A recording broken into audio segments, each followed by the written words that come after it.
Here's why the Astros will not win the AL West. Time for the AL West season preview. Baseball is back. The Locked On Podcast Network presents the 2025 MLB season preview, sponsored by FanDuel. All the biggest storylines and breakout stars for all 30 teams. Will the champs repeat, or will another team shock the league? From the experts at the Locked On Podcast Network, it's your team every day. Welcome to the AL West season preview. We are joined by Locked On A's host Booney, Locked On Rangers host Bryce Paterick, one half of the Locked On Astros podcast Brett Chansey, as well as one half of the Locked On Angels podcast John Fish, and I'm your host from the Locked On Mariners podcast Ty Dane Gonzalez. The 2025 AL West season preview is brought to you by FanDuel. Right now, new FanDuel customers can get $150 in bonus bets if your first $5 bet wins.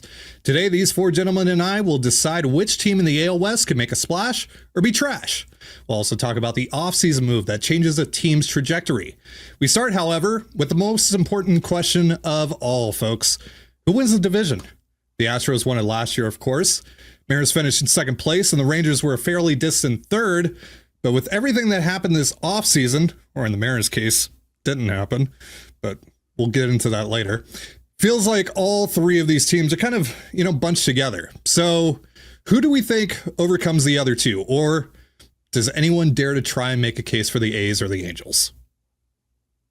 Well, it's funny you say that because on the A's point of view, they have a very talented young group of players. They've got no expectations on their ball club whatsoever.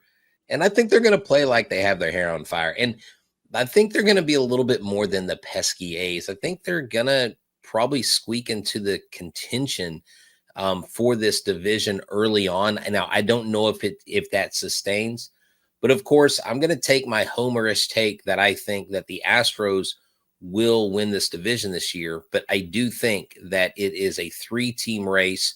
The Astros, the Rangers, and the Mariners. I think the Mariners maybe at the trade deadline get some help, hopefully with their offense, because they have a crazy good pitching staff. And the Rangers are looking scary good in the offseason, and I think they're going to be hitting a lot better. And I am reminded daily by Rangers friends of mine that Bruce Bochy wins a title, doesn't win, and then the next year after that wins a title. So I hope that trend doesn't continue. But, of course, I've got the Astros edging out the Rangers to win the division. But you know what? That's why we play 162. So I think more than one team has a shot this year. I think the AL West is going to be a really fun divisional race because there's a ton of storylines. And the Angels, don't forget about the Angels. They've got some really cool storylines. You say Kikuchi. I would like to see what he does this next year. Hopefully for them, he can replicate what he did with the Astros in the second half. Yeah, it's interesting. Oh, sorry, Bryce. I was just going to say with the Angels, they did that thing that they did 2 years ago where they had kind of a good season until everything fell apart, which is, classic Angels season. But it was Trout got hurt, Rendon got hurt, and the typical storylines. But it was a lot of moves that year, like bringing in Gio Urshela, that aren't going to light up the world, but are the kinds of guys you need on the team. And so for this year, bringing in Kikuchi and Hendricks, having Yohan Moncada over at third base, kind of just having some subtle moves that aren't going to light the world up. But at the same time, I think that keeps you from going from Zach Neto to some guy who's only had 32 major league plate appearances playing shortstop for you. So I think that they'll have a better season certainly than last year. Really counting on Trout to be healthy. He's slimmed down. He's not as bulky and muscular as he used to be. And so I think that's going to help him stay on the field, and that move to right field, I think, is going to help him as well.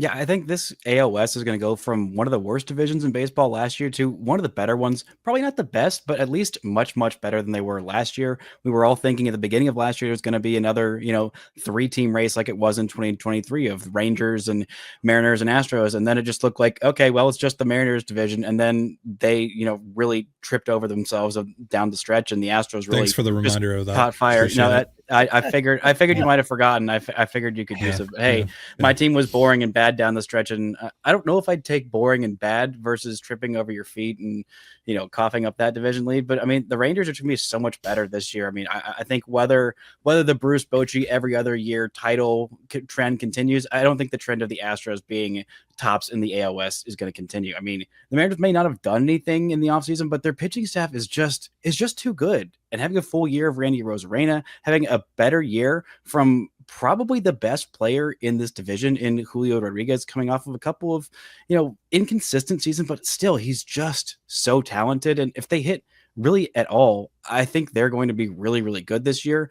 The Astros just lost too much. They just didn't replace enough. And Jose Altuve is getting older. So much of this pitching staff is getting older. They got rid of Kyle Tucker, who was just incredible. And the pieces they got back are fine. Maybe for the long term, Cam Smith looks like a really bright future player, but Altuve is getting old. I mean, their best hitter, Jordan Alvarez, has trouble staying on the field, and the Rangers, they just keep getting better. I mean, another step forward from Wyatt Langford, having a healthier season from the offense, having Jacob deGrom pitching for a full season in case people kind of forgot who that guy is. Plus, with Rocker and Leiter coming up, Jack Leiter and Kamar Rocker, two of the Rangers' top pitching prospects. I mean, this Rangers team is most definitely slated to make a big, big jump this season. And the bullpen, while they had two good relievers last year, have a more solid, more deep bullpen. It might not be as flashy as a Kirby Yates with a 1.17 ERA, but I think this Rangers team is most definitely poised to win the AOS. And even if they don't, well, we see in October that doesn't really matter all that much, does it? My take is going to be a little bit of controversial and a little bit of surprising to a lot of listeners, and you'll understand why after I say it, but give me a minute here. I think and I'm not saying this just because a host of the A's or a homer take. I think the A's are going to win the West, and not only win the West, I think they're going to run away with it. And let me tell you why. Last year, the big optimism with regard to the A's coming into this year was a 500 record in the second half. Well, it's actually a lot better if you really look at it. They had an awful September with a lot of September call-ups. July and August, they were 29 and 22 and literally gave away 3 games, 2 to Anaheim and 1 to Cincinnati. I mean, gave them away. I mean, I'm sure everybody has that story. Point being, at the 29 and 22 record, I believe they had the 5th best record in the American League. And if you count what was supposed to happen, if call-ups here and call-ups there, I mean, you're looking at one of the best records in all of American League. We're better this year. If you look and stop considering the A's ownership and the move and playing in a minor league ballpark, player for player down the line, we are extremely, extremely talented. Obviously, like everybody else, we have to stay healthy and pitching has to hold up. I mean, I think that's everybody's story. I agree with all you guys. I think the West is going to be so fun. You're looking at Seattle as, I don't think there's much of an argument here, is probably the best pitching staff in all of baseball. When you're looking at Texas, Eovaldi and DeGrom, speak for themselves, and that lineup is ridiculous.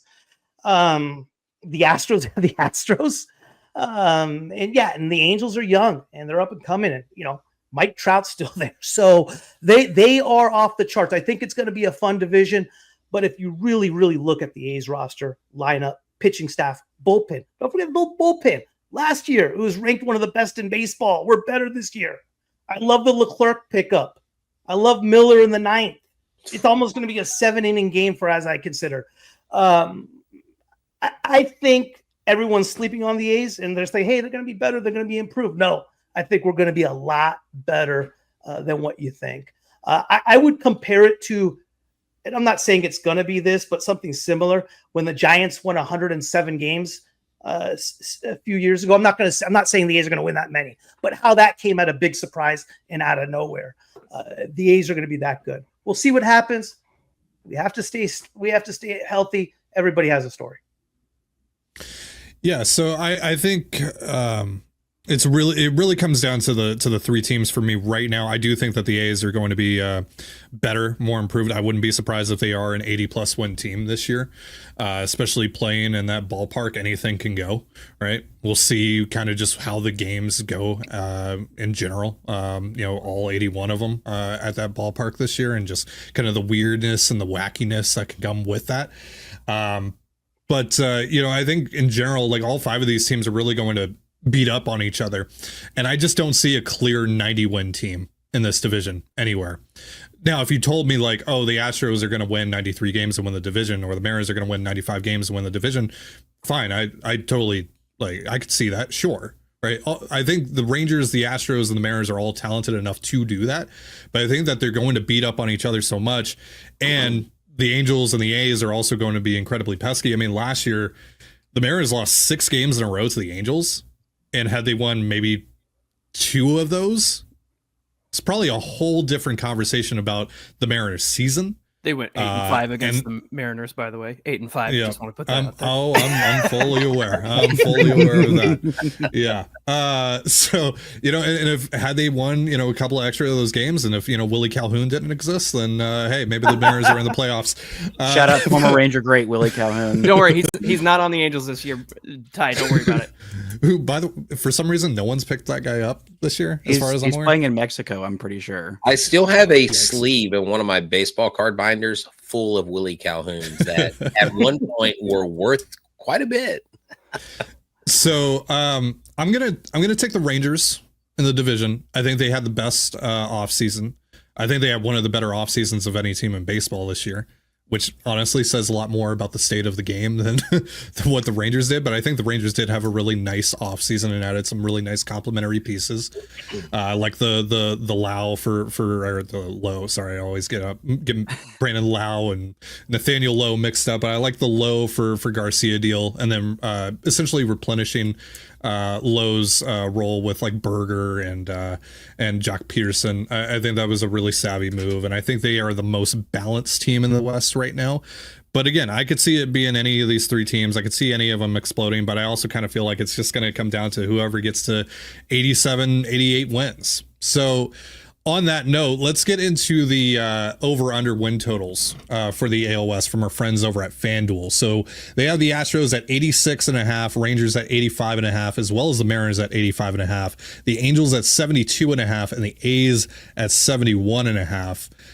We're all obviously an optimistic bunch about our teams, but is there anyone here who thinks their team might hit the under? I don't think our guys hit the under. I think our bullpen and I think our starting staff is being very undervalued and underappreciated across baseball, especially with who we have coming back. Fromber, Hunter Brown, Spencer Arrighetti is going to be a top 10 in Ks per 9 this year easily. And I think with what we got back with Walker also signing in Paredes, I just think we replaced 60 potential home runs with 22 home runs.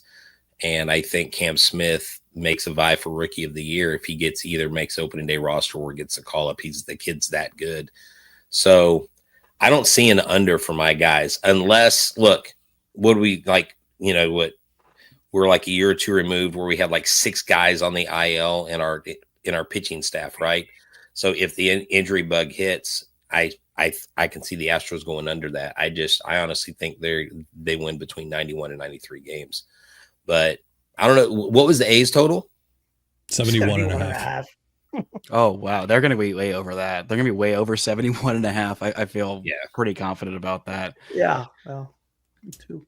I feel like everybody in this division besides the Astros are going to hit the over, but that might just be my own personal biases. We'll get into this a little later on in the show. But yeah, you could tell me like the Mariners win 77 games this year and I'd be like, yeah, that makes sense. You tell me they won 95 games this year, I'd be like, yeah, that makes sense. So it's possible they could hit the under. I wouldn't be shocked by it. This team just doesn't have the depth to withstand significant injuries. So if that happens, then yeah, we could easily see them hit the under, even with how great this pitching staff is. But fingers crossed that they hit the over.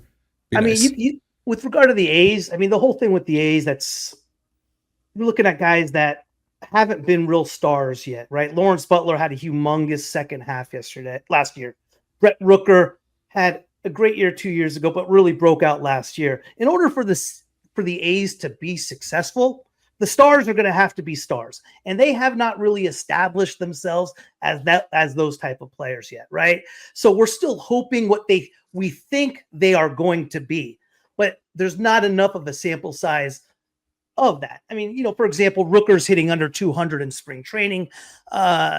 He hasn't been great whatsoever. We have a prospect in Soderstrom is at 150. Again, it's spring training, but when you're looking at players that you think who they can be with a small sample size, it's always a little scary. So with that being said, yeah, I think the A's are going to be really good, but that's based on stars being stars, and they got to be the players they were last year. Is Rooker a 40 home run guy hitting 290, or is he a 240 guy hitting 22 bombs? So, I think there's a kind of piggybacking off Booney's point and speaking to the Angels, there's just there's a lot of unproven track records there, right? Like Zach Neto, 5 WAR player, Baseball Reference WAR player last year. That was his first full season in the bigs. And then Logan O'Hoppe had a great start to the season, and then toward the end just got really worn out behind the dish and was exhausted by the end of the season. So there's a lot of guys that you're like, those are good players, but they've just yet to prove who they can be. So I'm hoping that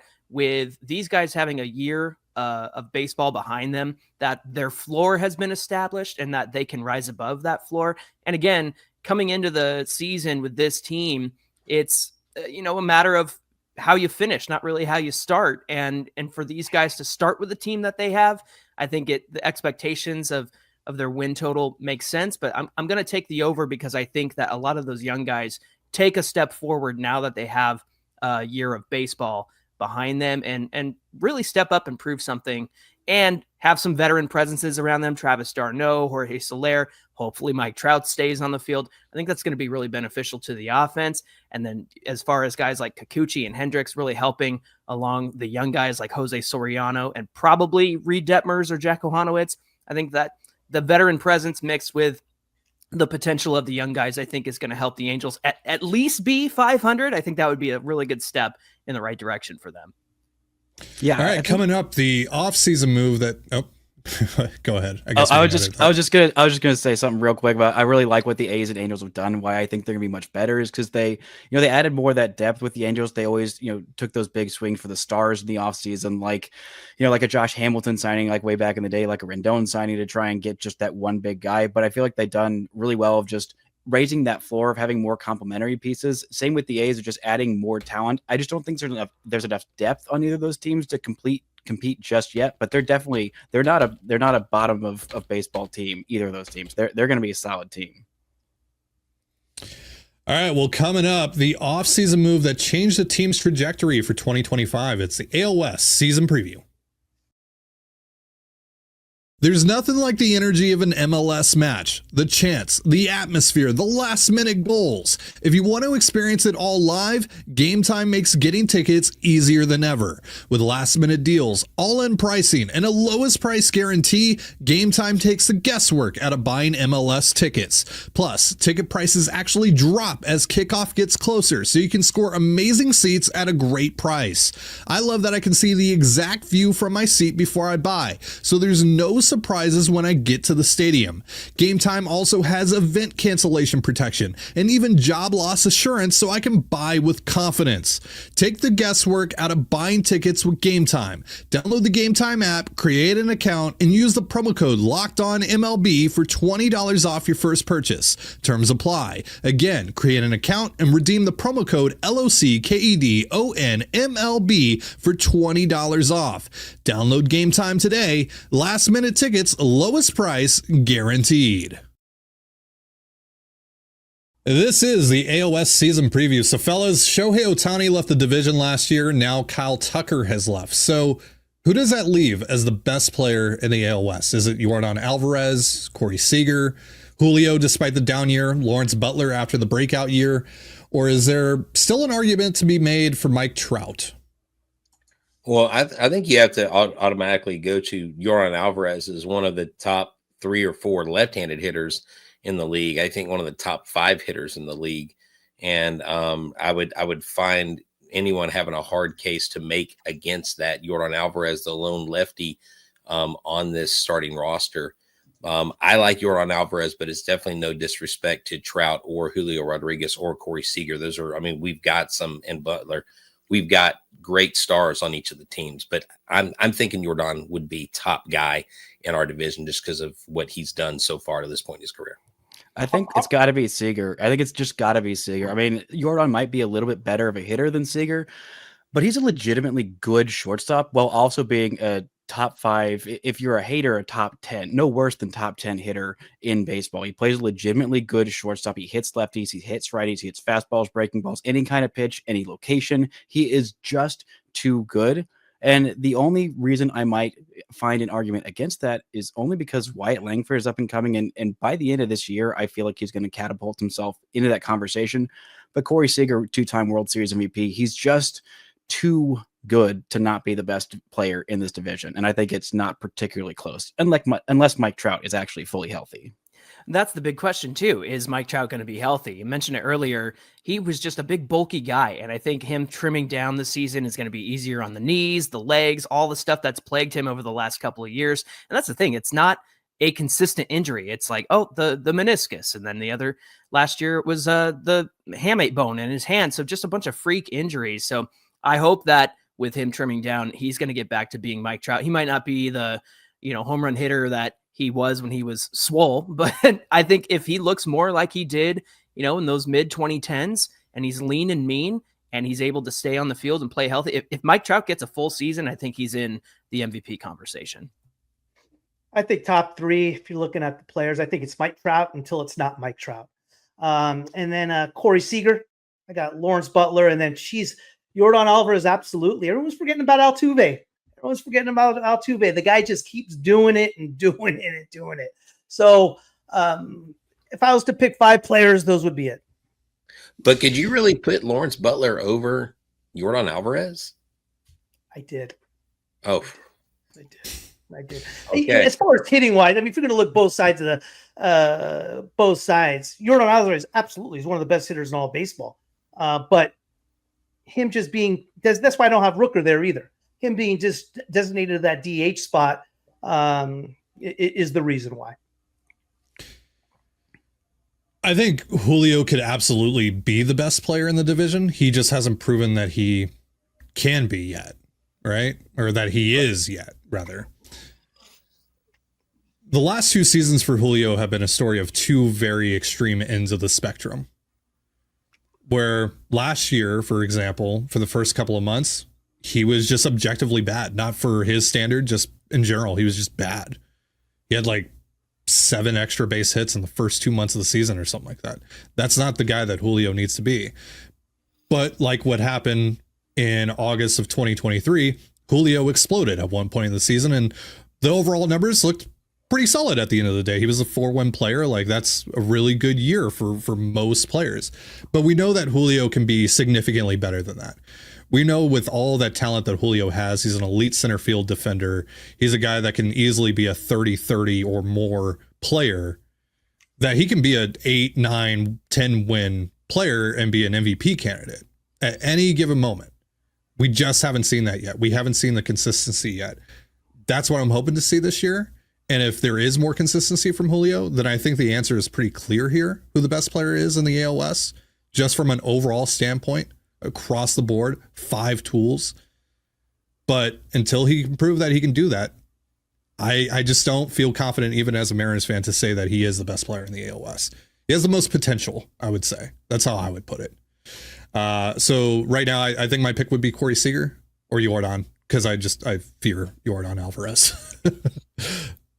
But all right, so let's talk about the best and worst offseason moves in the division. And the answer to me is pretty simple as far as the worst goes. It was Mariners ownership deciding to give its front office just $16 million to spend this winter instead of, crazy idea supporting the deepest rotation in baseball. But this is my therapy session. So any others come to mind, or who do you think had the best move this offseason?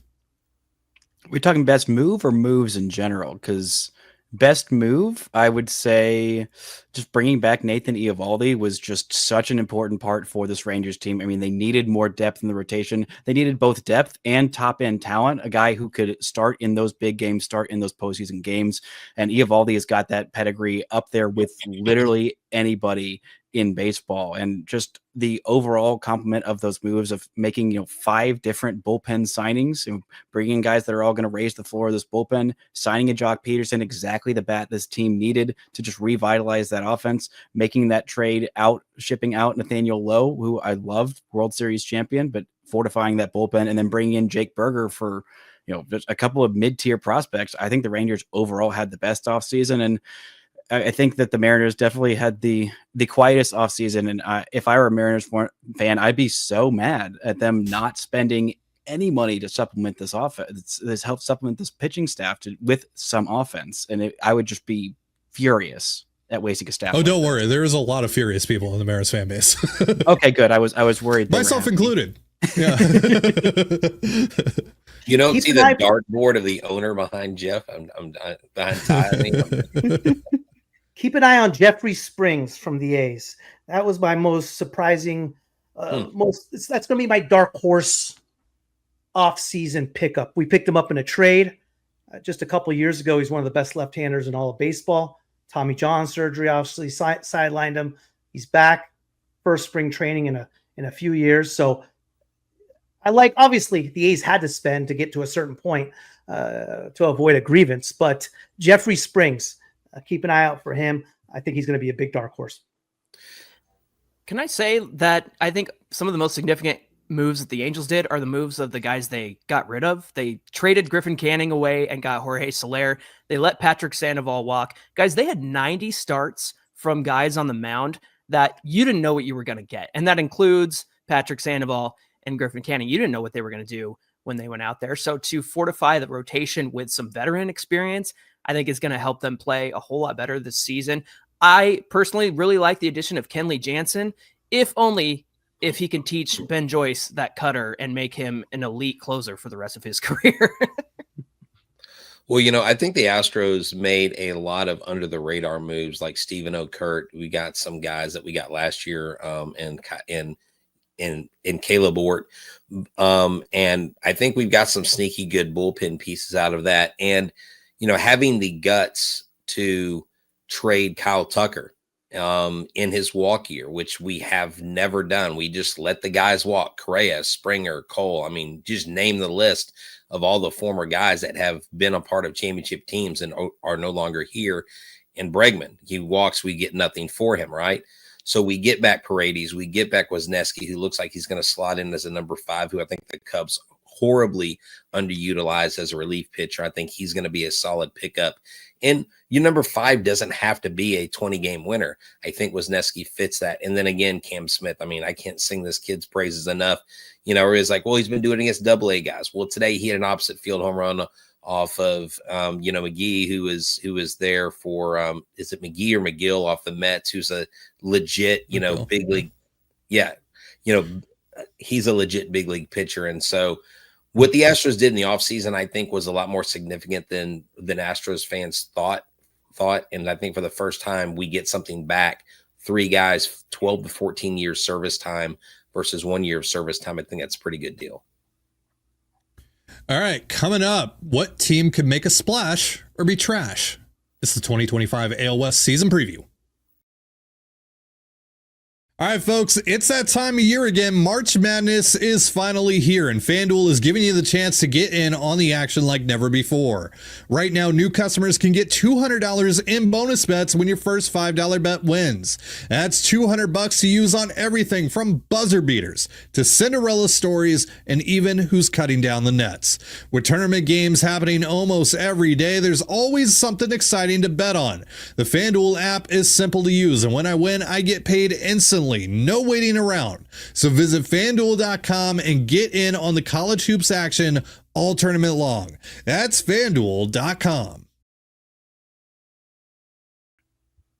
I think I would say Julio Rodriguez. Julio Rodriguez has the most pressure on him. Coming back, coming off that last year he had being looked at as such the phenom he is, I think he has a lot of pressure to come back big for the Mariners, considering the big criticism on the Mariners this year is their offense. So I think a lot of pressure is on him. Biggest splash, obviously, I'm going to stick with the A's. I got them winning the West. I've said that for a while. We'll see what happens. I think for the team with the most pressure on it, it's also got to be the Mariners. I mean, the Astros, they've won a World Series in this championship window. Their window might be on the close, or, it's the Astros. They always find a way to keep it open. The Rangers, they've won a championship. The Mariners haven't even made the World Series yet, and they have such an incredibly talented team and a young team. And, these windows only stay open for so long. And I don't know how much longer the Mariners are going to be able to keep that window open. It should be a while with that pitching staff and the just development apparatus. But I think there's a lot of pressure on the Mariners to win and win right now.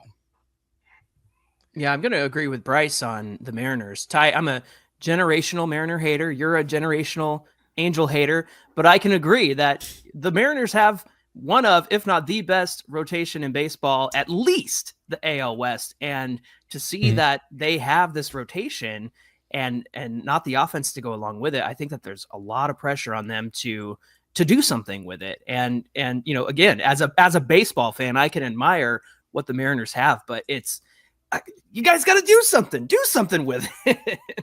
Yeah. Yeah, exactly. And, I think team wise, that would be, where I rest. Because, if Julio Rodriguez can have a revitalization of his career and you can have this offense, like you said, do the things they need to do, Kyle Riley, those guys, then you've got a really, really good chance of doing some things and making some noise to where, look, if you guys sit where you are and nobody really expects y'all to win it, maybe that puts less pressure on you. But I know for the fan base, they're like, okay, guys, when is the time? It's now. And just one correction, Bryce said we won a title in this championship run. We've actually won 2 titles. So just one. Oh, I'm talking about ones that count. Okay. Yeah. I knew it. Yeah. Kind of walked right into that one. Oh, I know.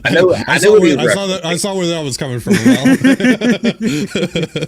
So yeah, I mean, this is kind of the Mariners topic, right? It's very clearly them, because we've already seen what their spending habits are. Mariners ownership has made their stance very clear on what they're willing to spend and what they're not willing to spend, and who they're willing to spend it on and who they're not willing to spend it on. And this rotation is starting to get older and more expensive.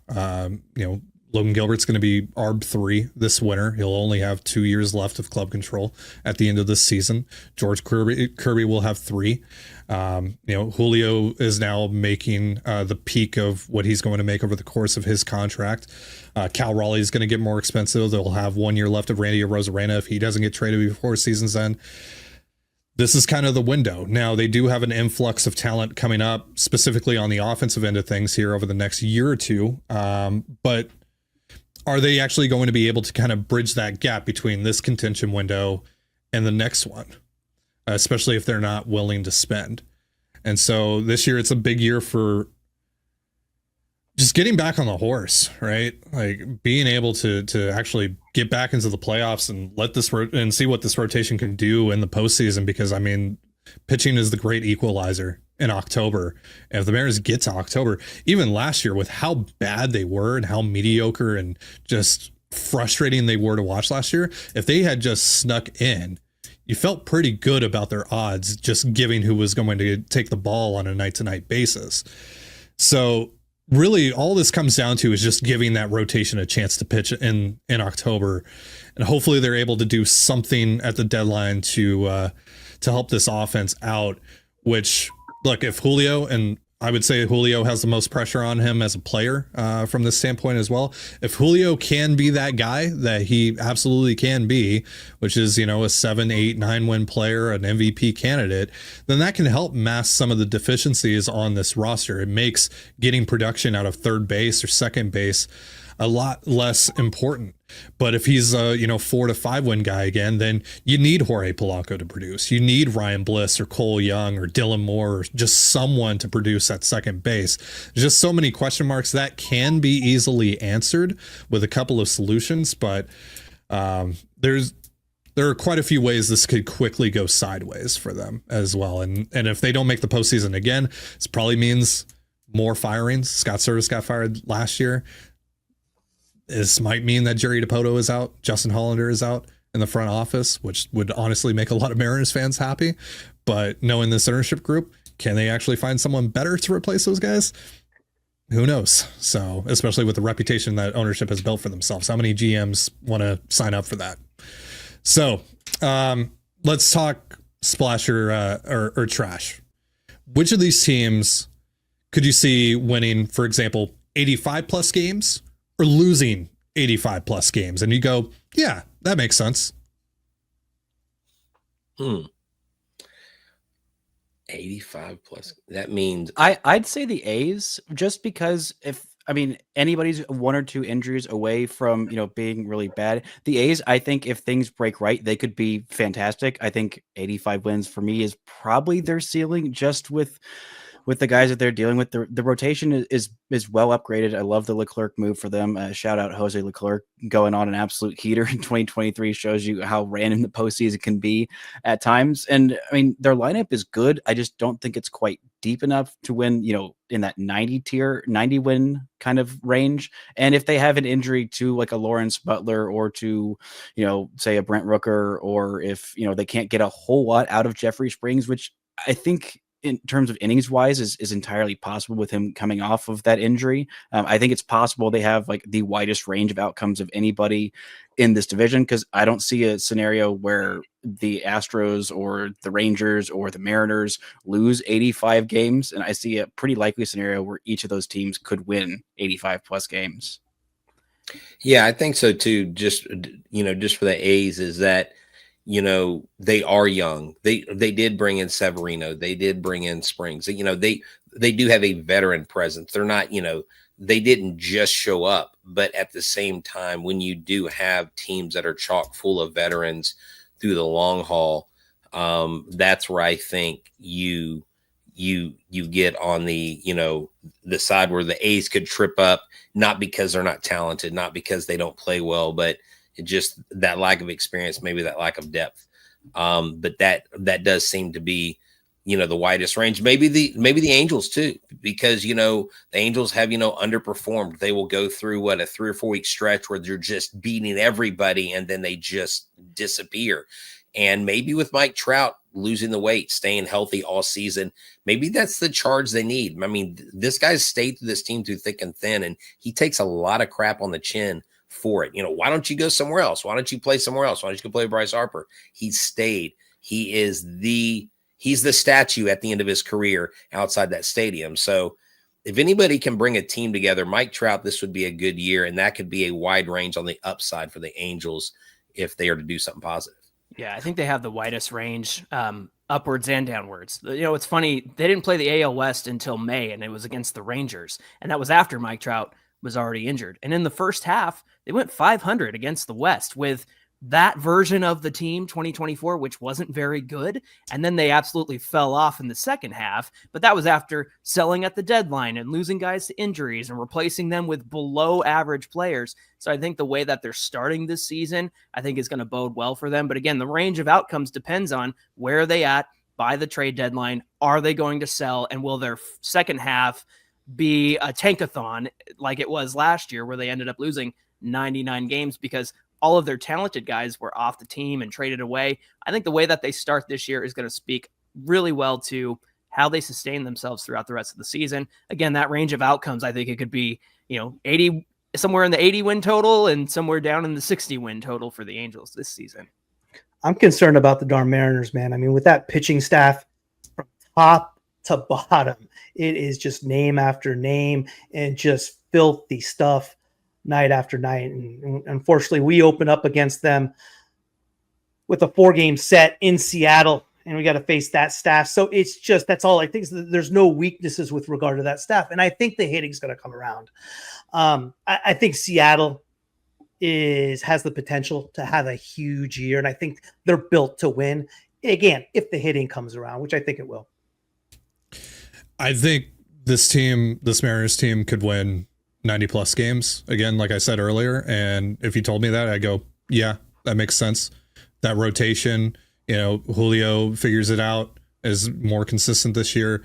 Maybe you actually get some production out of Mitch Garver, Jorge Polanco, etc. Yeah, totally. Like if they won 95 plus games, I'm like, totally get it. And they made some trades at the deadline. Yeah, absolutely. If you told me, yeah, they won 80 and they missed the playoffs and people are getting fired, I'd be like, yeah, that makes sense too. So yeah, I know this has been very Mariners centric, this segment, but like, I think they're kind of the ideal answer for a lot of these questions that we're asking today, just because of the position that they've ultimately put themselves in. So it's unfortunate, but also the talent level on that roster is immense. They're such a weird team to cover. I got to tell you, as someone that talks about this team on a daily basis, very, very weird team to cover. Hey, lots of content, lots of ideas, lots of things to talk about for sure. Except for player acquisitions this winter, Bryce. Yeah, well, theoretical player acquisitions, I mean, off the charts. For real, those Fan Fiction Friday episodes go crazy. You did it. No, yeah, that was great. I was like, I love that. And just let you know, Ty, like I like the ideas y'all come up with the fan interaction stuff. We got a little fan hot takes thing coming up. This next week, hopefully we get some videos in. But yeah, no. You guys got fans? No. We do. We have fans. Jesus. They're about 36 inches high, and there's much of a week. Unbelievable. That's not all right, guys. Want to thank you all for doing this with us, and thank you for watching. That's going to do it for us. For all the division previews for the 2025 MLB season preview, subscribe to Locked On MLB on YouTube or wherever you get your podcasts. And for more on the Mariners, Rangers, Astros, Angels, and A's, subscribe to Locked On Mariners, Locked On Rangers, Locked On Astros, Locked On Angels, and Locked On A's on YouTube or wherever you get your podcasts. Part of the Locked On Podcast Network, your team every day.